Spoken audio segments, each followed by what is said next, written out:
Hello friends, welcome to Creative Medicine.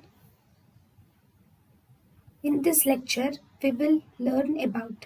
Hello friends, let us now learn some important points about diffuse sclerosing variant of papillary carcinoma. So if you see diffuse sclerosing variant of papillary carcinoma, in this you will see that it is actually seen in younger individuals, that is this seen in children.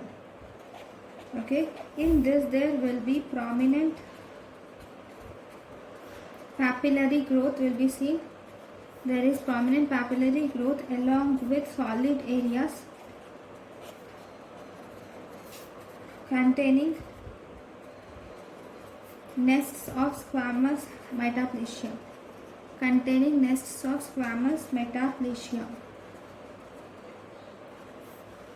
There is also you will also see presence of extensive and diffuse fibrosis will be seen throughout the gland. You will see presence of extensive and diffuse fibrosis throughout the gland, and it is also associated with lymphocytic infiltrate, which is simulating Hashimoto's thyroiditis.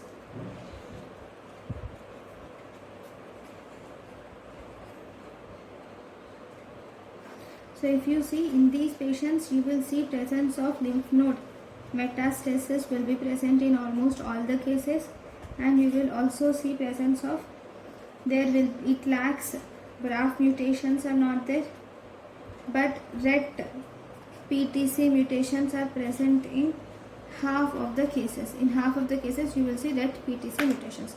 This is about diffuse sclerosing variant of papillary carcinoma. Thank you for watching. Thank you and thank you for watching.